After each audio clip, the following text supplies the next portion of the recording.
So this particular council and many prior councils prior to this council have been failing to collect the daily fee for utilization of Camp Joy. Now, I'm being facetious because there is no Camp Joy. But how do we do this to ourselves that we don't pay attention to getting rid of ordinances that don't make any sense? And I really would like to see this thing deleted because it doesn't belong in our code. Thank you. Thank you, Paul. Hey, everybody. Tony Beja, 649 Toms River Road, Jackson, New Jersey. You guys may want to hold on to your hats for this one, but I'm agreeing with Mr. Captain, and I always agree with Ms. Revere. Always? Always. Come, I'm you can smart marry enough me. to do that. Come marry me. That's wonderful. Okay. So I want to talk about the ordinance 8-12, and Mr. Captain made the statement that why raise the recreation fees when none of the other fees are, the other private leagues, none of their fees are being raised, and I'd like to know that question also. But what I want to first start out by saying that who decided that to increase, I'll take, for example, girls softball because I know it very well, the fees on girls softball registration? They weren't. They weren't, but they were proposed to be raised. Well, but they're not. Okay, let me finish, okay? Why someone would propose to raise the fees on the girls softball program, which I did an audit of for the spring 2012 season, there was a $2,200 surplus at the end of the season, okay? 2 or 3 years ago, I did an independent audit, again, I got all the income and expenses for the girls softball program, and I found about $3,000 or $4,000 in misappropriated expenses that was put back into the program. Okay? So the point is, before you start even thinking about raising fees, why don't you look at the numbers to see that it warrants an increase in fees? Because I guarantee you, if you went in and did an audit of the basketball program and the volleyball program, I guarantee you'll find 25 to 35% waste in those programs. Okay, so that's number one. Number two, does anybody know if, say, for example, a softball tournament, for example, the Renegades or anybody like that, has paid a tournament fee in the past? Does anybody know? No. Not to I my don't know knowledge. either. My son has played here from Manalapan and played on our fields. Okay. And there was no tournament charge. There was no tournament fee? No. Okay. Well, I have mixed feelings about this because I don't like to see increases in any kind of fees to any kind of the kids' programs, but organizations, say, for example, Renegades, charges $465 per team to play in these tournaments, and there's upwards of 20 teams that come visit our towns. Okay? So that's 10 grand. Okay? I don't even know if they pay a permit fee for these fields. The question is, who cleans up? And I'm not picking on Renegades. This could be any tournament in town, soccer, Pop Warner, whatever it might be. Okay? Why are they not asked to pay a fair share of the cleanup and future maintenance of these fields? Okay? The leases that were given to Little League and soccer and Pop Warner, I'm not even sure who has a lease anymore, okay, does not include the replacement costs of the turf fields. Although they have a 25-year lease to use these fields, and they pay a $6,000, I think Little League pays $6,000 a year their lease to use the 5 fields that they're allotted at the Justice Complex. Okay? They do a great job. The fields are clean. They're pristine. They do a great job maintaining them. But does anybody realize that it's probably going to cost $1 million to replace all that turf in a couple of years? And who's on the hook for that? But they also gave up their allotments. These leagues used to be getting about $100,000 a year in subsidy from the township in exchange for the field, so we gave that up. $100,000 is a long way from $1 million in my book, Scott. $100,000 times 10, let's say, but by your They don't spend $100,000 a year maintaining the fields. But by your premise, if we had to replace the fields in 10, 15 years, that's $100,000 savings each year, every year. I don't know where It's not a one-time savings. that's not a right number. I don't know where you're getting Oh. $100,000 from. It doesn't happen, okay? Hey, How do you know? Wait a second. Whoa, no, Tony. No. How do you know that? Tony. How do you know that? Because it was in Have the you budget o- in prior years. They used to, and Fine. everybody up here knows it. The sports Have leagues you used- opened up their books to Oh see my what their God. maintenance Not their costs are? books. Not their books. Have our you seen the numbers? Tony, our You're making books. everybody a Tony, statement. You our don't know. books. You're missing what he's saying, Mr. Badger. We used to give them, the sports leagues, $100,000 a year. All the sports leagues. It was like 4 of them. Jackson Soccer, Jackson Little League, Jackson Holbrook, and Jackson Poplar. At $100,000 total. We are no longer putting that out. So by your premise, if in 10 or 15 years we have to replace the fields, well, we would have just saved $1 million to $1.5 million over that time. How did you save $1 million when you're going to spend $1 million replacing it? Oh my God, Because they're not- Tony, because I we don't haven't get been it. putting out the $100,000 a year. Right, so you got $100,000 a year you're Each saving, year, supposedly every year, from maintenance saved. fees from 5 different leagues, but it's going to cost you $1 million to replace it. But we've saved that $100,000 over 15 years. That's $1.5 million. Over how many years? If it say it takes 15 years, what's the life of the Hold on. fields? Let's go back to the point. About 15-year life in the field. So 100,000 savings over 15 years is $1.5 million. Okay, so how do we know that these fields are, for example, if you have to replace everything, everywhere, okay, you know for a fact that it's going to cost, you saved $1.5 million. I know for a fact we will have saved $1.5 million over 15 years, yes. And you used to give each league $20,000 a year as a stipend? It was, each group got a different amount of money. Yeah, it was about $100,000 savings. All right, well, the point is that, you know, there's 40,000 other taxpayers in this town that have paid that have invested their money in a bond to build those fields. Right. Okay? And it's benefiting a certain group. And listen, I'm all for the sports leagues, that's fine. But I think it's only fair that if they're asked to pay a tournament fee, who pays for the cleanup of all that stuff on all those fields? Not only for, say, for example, the Renegades. They have a tournament at the Bartley Complex, and they have 20 teams visiting, and they got thousands of people walking through that program, okay? Walking through those fields. Who cleans it up? Who pays for that cleanup? The town does. Scott, Go ahead, Mike. Council President, The town does. Mr. Beja, when you're done, I'd like to address some of your questions with what's going on and what's planned. So I didn't mean to interrupt you, but I plan on I mean, you know, I plan on addressing them. I just don't see how it's fair that we can propose to raise fees off the cuff without doing an analysis What- okay, of what the cost Tony- is, you know, doing a cost analysis of what Tony, the with all programs due are. respect, a proposal is a different far cry from actually being approved. It almost went last week. But it didn't. But it didn't, Tony. I know it did, but what if it did? That's the bottom line. These fees, the fee increases that were proposed weren't approved, and they were cut, and that's it. The only fee increases included the pickleball, the summer camp, and the recreation, the basketball summer camp program. That's it, and they were minimal increases in that. Right. Okay, so that's it. Okay. Let me just address the turf fields one more time, Sure. okay? The useful life of a turf field, if it's not maintained properly every year, which I think the town also pays that cost to go in there, and they do an antiseptic thing, trick to it, they do all this stuff to it to make sure it's clean and pristine, and make sure that it meets the warranty, the town is on the hook for that. They do that, the town does that. Okay?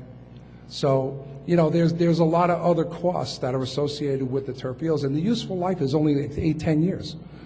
So if they have a 25-year lease, okay, it'll have to be replaced twice. So, you know, you can't just look at, they're supposedly paying $100,000, you know, or you're saving $100,000. Not supposedly, it was fact. Okay. So, you know, what I'm trying to say here is that, you know, these things should be a little bit more well thought out before. If the parents didn't come here last week to stop this ordinance, the fees on the. No, sir. That's not true. Not true. Not true. Not true. Sorry, no. No, not true. It was killed long before I came onto the agenda that night. Sorry, not true. It was Right. killed because everybody heard they were coming out. I mean, No, come it was on. no. There is no That's true. explanation as to why these were increased, and there's no explanation as to how you got the new numbers. It's ridiculous. Actually, there I was an really explanation. think- There was an explanation, but you're so busy running for re-election, Oh, you don't want to listen to it. Excuse me? Okay? I didn't know I announced a re-election. I must have missed that Okay, one. well, you know what, Michael, we gave you an explanation, it doesn't seem to satisfy you. Scott, if you think what you did here tonight was a way to run government, you are definitely mental. Oh, That's all right, let's nice. stop.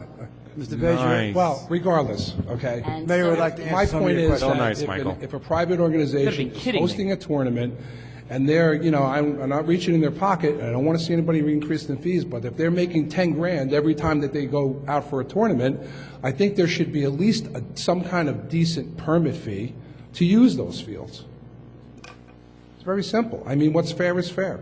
Thank you. You know, there's a lot of back-end costs. Again, you asked the question, who maintained, the girls' softball program is 100% self-sufficient. The registration fees are used for salaries, equipment, and this and that and the other thing. Agreed. The maintenance of the fields is the DPW's responsibility, Yes. and they do that, Yes. okay? Again, those are back-end costs, okay, to maintain all the fields that other leagues are using but not paying for.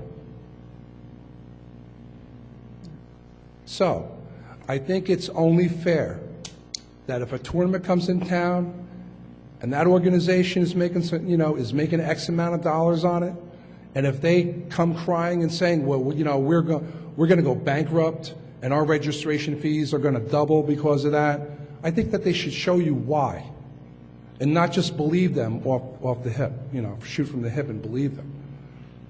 Okay? I mean, they collect a lot. You look at the Justice Complex. There's 1,000 banners out there on the fences that they're making money from sponsors. And again, I'm not looking to reach in their pocket. I'm not looking to hurt their program, and I'm not looking to take anything away from the kids. But again, listen, I'm a taxpayer too, but there are a lot of back-end hidden costs that come across that Paul mentioned, okay, that the other 40,000 taxpayers pay for and get no benefit from.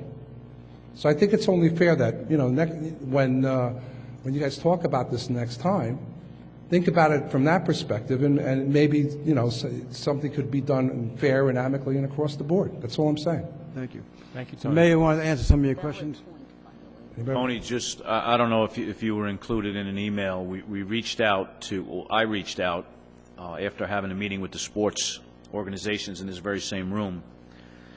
We decided on a recreation advisory committee to be put together, which would have 1 to 2 representatives from every sports organization in the town, including our township recreational people, for a fair and balanced program where the costs are shared equally amongst everyone. To say what you had said, I'm going to repeat it, not so much an audit of their books. They're all Cost nonprofit. analysis. So what we want to do is we want to make sure those costs that are being associated to the use, say, of Justice, to the use of Bartley, to the use of Jackson, the Vista Center, anything that's used during a tournament, and this is where everything got all taken out of context, we need to pay DPW for the maintenance of outside those fences after these tournaments from That's right. teams not located in Jackson Township.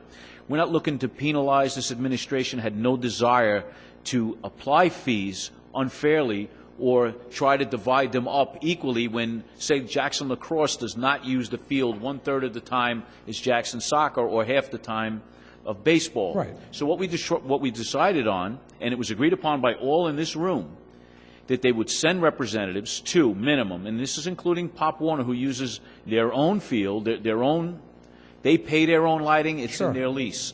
Anything that's above the norm from having these tournaments, after they met their expenses, that the township, they would provide money to the general fund to put towards DPW or whatever maintenance above and beyond. And I'm talking about porta potties, I'm talking about maintenance, electric on everything that's being used. Right. Cleaning up the garbage, recycling, all of this. So in answer to Mr. Katona, with open and transparency, these will be open public meetings that anybody's able to sit down and listen to what goes on, which you're cordially invited, and everyone else up at the council, should they care to come to these meetings, to find out exactly what expenditures they have that are above and beyond what the township needs to pay for. and further improving on the lighting situation that I'm sure when we leave here, there's a good possibility the lights are going to be on because somebody hacked the box again. Mr. Torres will tell you, for months I've been fighting to get locked boxes, tamper-proof switches, chain them, cage them, whatever you have to do. Now we're going to a computerized system. I think we're looking at Musco, where no matter what they try to do, these lights are being turned off. So if you're anyone who has a permit for these fields, you tell me you need the permit from this to this, well, guess what? The lights are going off at 10, so we recommend you end the game at 9. We will give you a half hour to clear the area so everybody sees where they're going. Those lights are off at 9:30, or those lights will be put off at 10 o'clock. And they should be proportionally expensed to the... We also looked at, and I tasked the Recreation Department with looking into the feasibilities, and Mr. Burke, of metering those lights, so you can distinguish what the differences are. As far as the Maintenance Council, and I think those of you who've been here long enough, which I believe everybody else, anyone who leases the fields is responsible for the maintenance inside those fences. Right. And we've been a stickler on that. We've been enforcing it as best we can with what we have. A decrease in the workforce, the amount of hours that we put in a day, everybody's jam-packed, doing more with less, as Ms. Eden specified before with the minutes. We're doing the best we can with what we have, but we've addressed an issue that's come up. Tonight you had representatives from not only soccer, you had softball people in here, you had basketball. Matter of fact, I saw somebody from Jackson roller hockey in here. I'm not going to identify the people by names, but you had baseball here. You had a couple of kids from lacrosse here. You had families from all of them wanting to make sure that this was not going to go, and it wasn't going to go. Somebody was given a task.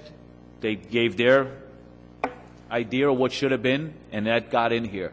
Nobody set these prices, but I can assure you that it will be done as fair as it can be through this Recreation Advisory Commission, and everything will be brought to the council president and the council for their review.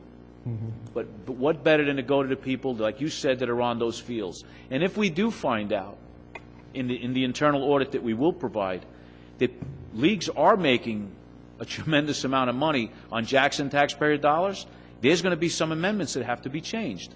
And the good part about it, Tony, and I think everybody should get a warm and fuzzy feeling about this, is when I met with all the leagues, they all agreed and said I was right. That if they are going to have these tournaments, there's no reason why taxpayers have to pay to do the cleanup and the maintenance on these fields. Mr. Martin, Councilman Martin, was at that very same meeting. So I'm not just, speaking to make, to make everybody feel good. This was all documented with these sports families. And I'm grateful for them to take the time out of their days. But I've been meeting with them on a consistent basis. And everybody is of the same idea that we have to change. The mindset is there. There has to be a change where it's equal. But like you said, I can't compare Jackson softball to Jackson lacrosse. I can't compare lacrosse to soccer. And I can't do it to American Youth Football, formerly known as Pop Warner. But we are moving in that direction. And anyone is welcome to come. They will be announced when we have these meetings. They will be in this very same room. This advisory committee is not going to be a commission. It's a Recreation Advisory Committee. My whole reason for coming tonight, I haven't been here for a while, I've been a good boy for a long time, was just to make sure that it's fair and even, proportionally fair for everybody.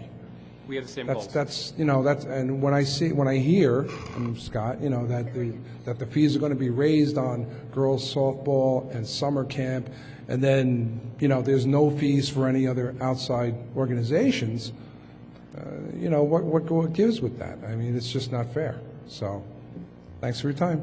Thank you. Council President, thank you. Yes. Thank you. Good evening, Council. Stuart Corby, 4 Southwind Circle. I'm sorry, 4 Southwind? Yes. I'm going to, Stuart, what was your last name? Corby, C-O-R-B-Y. Thank you. I wanted to publicly thank Councilman Martin for meeting with myself and the other mobile manufactured homeowners associations on the 30th of March. After listening to some of what's gone on tonight, prior to that, we had met and decided we wanted to become more of an alliance, a get-together, so that there's more voice, more volume in our numbers, as opposed to parks bringing 1 or 2 little minor issues. I know myself, when I personally emailed Councilman Martin, I did email the whole council so that they knew exactly what was going on between myself, our homeowners association, and UMH Properties. I've been asked tonight to speak on behalf of what we are calling ourselves as Jackson Alliance, which represents 5 of the homeowners associations. That's Fountainhead, Jackson Acres, Maple Glen, Oak Tree, and Southwind. Wanted to be able to distribute to you this evening a list of 30-plus issues between all of the parks. I think Gary did that. We gave one to yourself and to Councilman Captain. Yeah, I told him to give it to, Gary didn't give it to everybody else, Gary? Oh, okay. We want to make sure everyone on the council Absolutely. has it so that there's no, Good. No, that's fine. if I may? Please. Yes, Absolutely. I told Gary to do that. thank you. I do not have it. I would like to have it. Yeah, no, absolutely. Absolutely.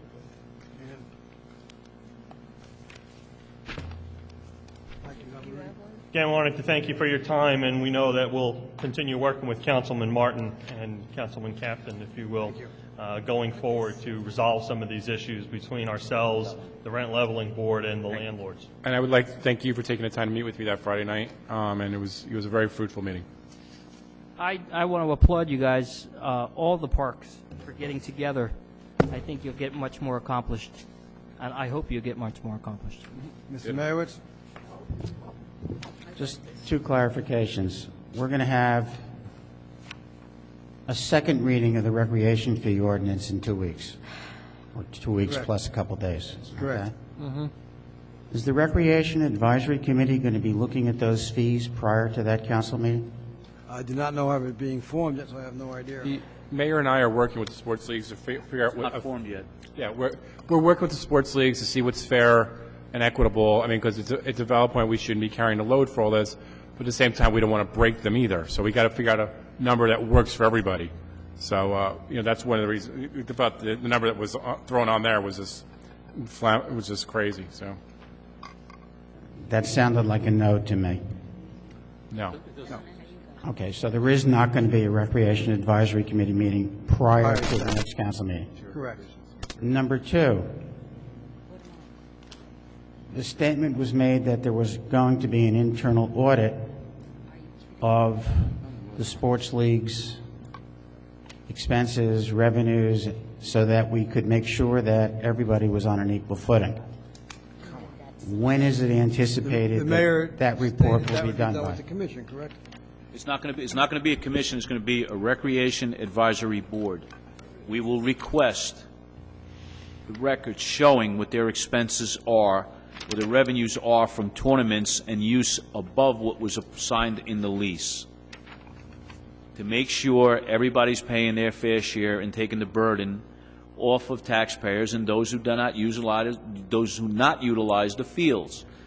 It was agreed upon by all that we will come up with a number based upon what they state that they're getting from these tournaments. The tournaments is where, like Mr. Bezier stated, is where the most wear and tear, and people are coming in using our fields that don't live in our township. And we have no problem promoting our town as being recreation-friendly and having state-of-the-art equipment. But I don't expect our taxpayers to foot the bill for other teams from other towns to come here and just run rampant on the fields, and we're going to pick up the costs of not only the maintenance of the fields itself, the cost of any electric or anything else, utilities, as well as the cleanups. And I'm talking about, at the end of a lot of the tournaments and even regular game day, we have to make sure that those parking lots are clear of debris. I fully agree with your comments.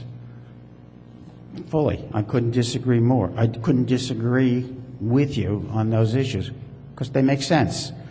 The question that I'm asking is, when are we going to complete the financial review so that we make sure our fee structure is appropriate, and 2, that we've had an appropriate discussion as to what portion of the expenses should be a user fee and what portion of those expenses should be a taxpayer burden for the entire township. I mean, we've all heard with the Board of Education, it's for the children. Okay, we've heard that before.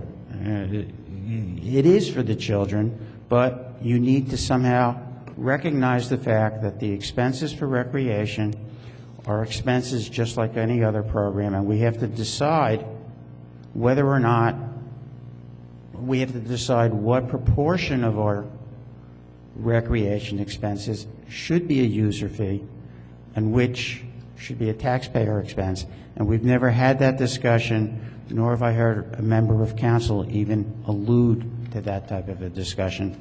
And I want to make sure that whatever you do in 2 weeks isn't forgotten and is going to be something that we're going to get on the table. I mean, we already had one example where a former employee, okay, created this whole scenario for us, and we don't have any paperwork to know where we got here. And it would be nice to know that we've got a schedule, we have a project team leader, and we have someone representing our finance department on this team so that we make sure that the numbers are accurate and supportable. That's my concern, and I really would like to see that. Thank you. Sean.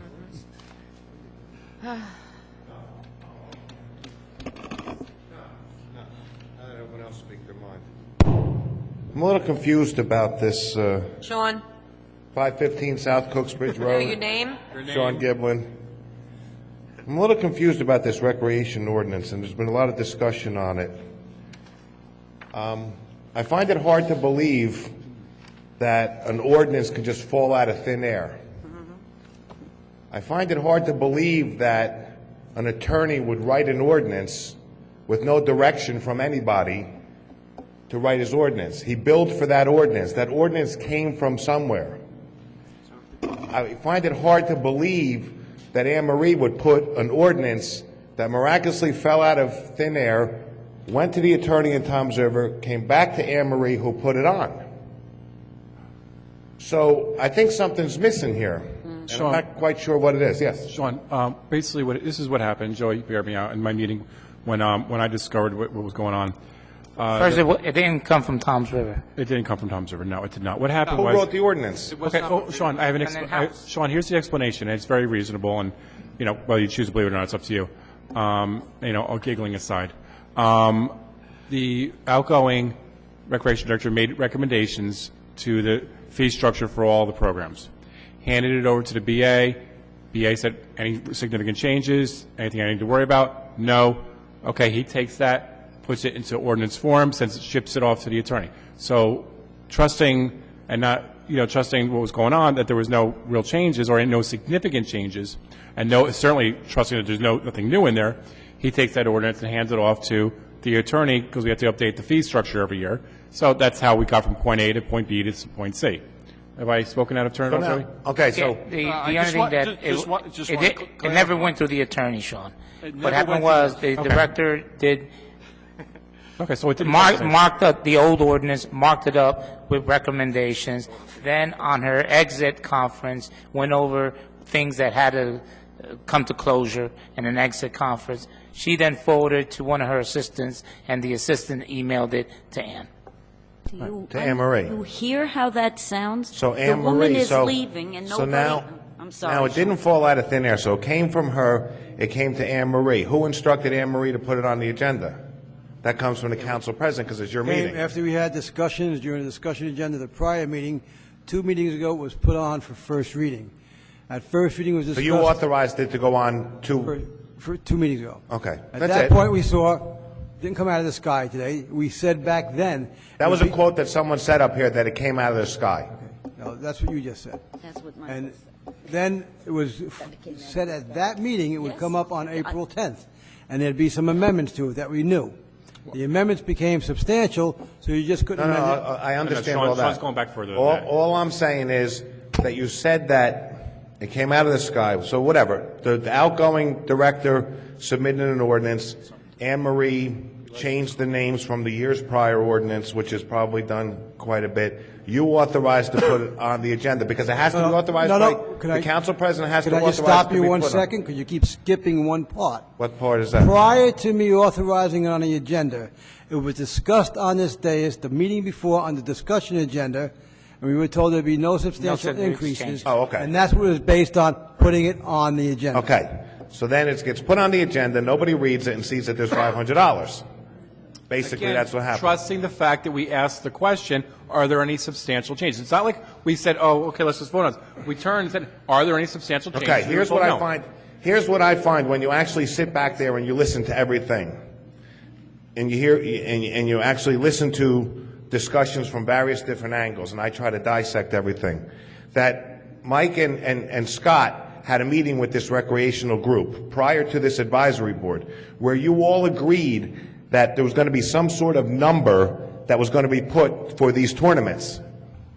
So now, instead of it being from the department head, who on her exit interview gave these fees, Mike and Scott were part of that discussion, that there was going to be a charge for these fees. But the first reading had already occurred at that point. Sean, that's So what this you're- meeting that you had was after the first reading. was after the first reading. Yes, sir. Yes, sir. That's what. Yes, that's correct. So I'm going to take your word for it. You've known me 30 years. Have I ever misled you? Okay. It just seems like that this didn't just fall out of thin air, land here, land there. There was some sort of agreement made somewhere, and the outcry from the organizations led to this thing, thing. I might also point out that I work on those turf fields as an umpire many times. Jackson Little League does do a phenomenal job there, as does the soccer. But I still find this whole thing, something's missing. The transparency that, Scott, you proclaim, and Ken, you proclaim, that is so phenomenal about this government and this form of government, I find absurd. Sean, there's clearly no transparency here. I agree. It's ridiculous. I agree. And here's why it's ridiculous. The outgoing recreation director. Why would anything When- from when an did she outgoing leave? recreation director get anywhere? She did, first off, she didn't arbitrarily on her own go do this. She was authorized by the administration to go do this. And then she was fired, I believe, in January. So between January, when she returned in what she found, and the ordinance getting on in March, nobody looked at it? I mean, come on, really? I would also This is transparent government? I would also point out, Mr. Giblin, that among the people who didn't raise an eyebrow was also Councilman Captain. Councilman Because it Captain sat there wasn't here a month for the first reading, before he sir, finally but I occurred to did say on the anything. second one. Well, you didn't say anything in the month in I meeting. did immediately on the Didn't second reach out one. to the recreation director, didn't reach out to BI. No, it's not. You're missing. See, you We'll forget wait, what- we'll you wait forget till the your job microphones here. are on and the papers are here to make your comments. Let your points be known. Continue. Whatever. You're forgetting the the second job. question. The second. Wait a minute. Hold on a minute. All right. You want me to vote on something? You better show me why. Don't tell me that I have to go find And it. if you have concerns, you probably shouldn't wait till actually the meetings and maybe call people so ahead of maybe time. everybody We didn't have everybody a works for chance. town hall should just sit there until the councilman We goes there and calls requested the them data up. at the next meeting and everything else, Mr. Captain. Mr. Martin, we requested it all. That's for you for the second reading. Mr. Giblin, please continue. You know, Okay, it's the 2 other- weeks, Sean. It's 2 weeks since that last we're not reading. done. 2 weeks, and all of a sudden, Councilman Martin can pick up the phone today and speak to the Recreation Department and get the information on I these thought new the fees changes have been that made. nobody else has. And that sounds normal? No, it's normal for this, whatever's been going on since It the clearly previous is mayor. clearly covering up. Continue. I'll bring it up publicly. Scott, I just want to point out the inaccuracy of your statement that the increase in the summer camp to $500 from $350 Yeah. for an hour plus a week is actually about a 55% increase for what amounts to about a 15% increase, because it's only an hour a day plus a week. But you actually, you had an almost 50% increase. Hour a day times 7 weeks, Sean. Times five. Each five day hours. times 7 weeks is 35 hours. Whatever. I still Oh, think you're. no. You don't get away Actually, with you that. might be right. Wait a second. I You might am. be right. Yeah. You might actually be right. 5, 10, 15. Yeah. Is it 7 weeks or 5? 7. It's 7 now. It was 6 last year. Okay, so a it's 2-week thing. So it's My 2 math's a little bit off, but I'm still right. But you were actually right. You got me. Okay, Anne Marie. The last question. The liquor license. The auction for the liquor license is this week, right? Yep. Okay. As a form, Mr. Ferrand, as a legal thing, the township budget as adopted today, as introduced today, has to wait 20 days for final 28. adoption. Huh? 28. 28 days. If, which I highly doubt, Let me stop you right this there. though, liquor Sean. license that comes in. There aren't any bidders. I know. So- But I just want a point of reference. If someone miraculously comes out at $600,000, which if they do, they're crazy, and I thought you were crazy putting it at $600,000. If $600,000 was the price, can you put that in the budget for a tax reduction? Freddie spoke to the auditors today. The answer is no. Why is that? Because the budget wasn't adopted. It's not a 10% change. There'd be an argument with the DCA. We spoke about it with Mr. Torres, and they said they probably would not allow it once it's introduced. Probably will not allow it then. Okay. So then there's a possibility. Very rare. The odds are that it would not be allowed. The odds are because especially that If it's the not cash happening. was in the odds hand, are it's the another odds story. are the odds are, and I've always said They will not accept this. it as anticipated as we have. I've always said this about this body, most people on this body, including the attorney. We listen to the advice of other professionals, whether it be Mr. Gilmore, Mr. Ferran, Ms. Cipriani, Mr. Torres. We listen to Anne Marie, or an outside agency. We never cross Anne Marie like Mr. Katona did earlier. But anyway, that's the problem with this. We listen to the advice of people without doing the homework and checking with ourselves. You started by saying, we already checked with this. Your first comment was, we checked with it, you said no. And then within 10 seconds, it was probably. Because it's out for bid, and the process, once it's bid on and somebody buying it, would be beyond what the DCA would normally approve. The most they could do is submit it, but he would almost guarantee it would not be approved. You As a matter started of with fact, no. we had that discussion this evening prior to this meeting again, correct? I already Mr. said Torres? that. So. And you know, said that they would say no, and then your second statement 10 seconds later was probably. Well, guess what? If it did happen, which it's not going to happen, but many instances, you know what? Get a second opinion. Look at it. Fight for it. If it's good for the Jackson, the second fight for opinion, Mr. Giblin, would be the filing with the DCA and their ruling. That's Exactly. your second opinion. Exactly. So you instruct your Can't professional do staff. that. We cannot do that till we have it in hand. They won't even consider We're it till we talking- have it in hand. forget about the We went through this. 600,000. You can't Forget even about use the it as 600,000. Mr. Giblin, you can't even use it as anticipated till you have it in hand. Correct, Mr. Torres? That's the DCA ruling. But at minimum down payments 50% on the day to bid. You still have to have it in Isn't hand. it 50? It's not How 50. much? No, you couldn't require that, no. Okay, I forget what it is. But anyway, that's a moot point. I made the point. The point is, you sit here and you can debate and listen to legal advice, and then you say, okay, that we'll take that advice. As opposed to saying, Mr. Ferran, I want you to find a way to get this done. We did- Not just in this whatever's case- simplistic, In this but case, whatever's we in did the best interest in of this other case, people with the or other. auditors, that's exactly what was done months prior to the budget, a couple of weeks ago, and again tonight, Mr. Giblin. And I know you don't want to believe it because you got to play your little games and stuff. It's that time of year. Not playing- But you won't stop, and you won't accept the answers. It's fact. I'm not up for re-election, you are. So you're playing games. I'm not playing games. Have a nice day. Thank you, Sean. Thank you. Peter, are you getting up? Is upon us. Peter Greslak, 3 Abe's Way. Just a quick observation.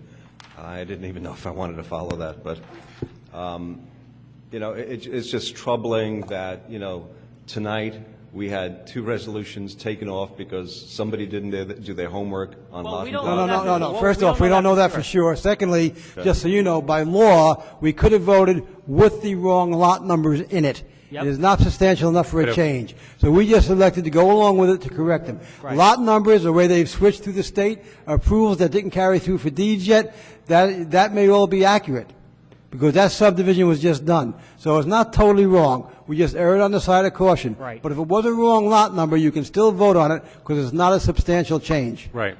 That's absolutely Just so you know, am I correct, Mr. That's Ferran? absolutely correct. So if that's the case, then you should have. We could have, but with all the rhubarb in the room, and Mr. Mayor was saying that we were totally wrong, that we just figured we err on the side of caution, and Okay, we'll so research it. this But is that why- subdivision was just done 2 or Damned if we 3 do, weeks and ago, damned if we don't. and it may not have changed to the 4 lots. We That's took why it it might be a off, we wrong did lot the number. wrong- This is why I didn't want to follow Sean, because I'm getting, No, I got yelled at by It a was couple of just a people. question. I got yelled at by a lot of people in the room that they can never hear me when I speak. Okay. And when they said that to me, I said, if I speak in the microphone, you're going to say I'm yelling. And that's exactly what's going on now. So make up your mind. Either you want to hear me or you don't want to hear me. oh, I absolutely want to hear you.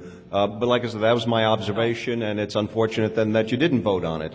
If that was the It explanation. doesn't hurt nothing not to vote on it. The timing is not essential on it. And to clarify it, but a lot number is mistaken a lot, and there's no way anybody in this council is going to be able to research a lot number like that. That's right. Right, nobody. And nobody, Right. is the one thing we will all agree on. Thank you. Thank you, Peter. Thank you. Have a good Seeing evening. no one else come forward, move to close. Second. All in favor? Aye, motion to close the meeting. Oh, I did that. All in favor? Aye. Aye. Thank you.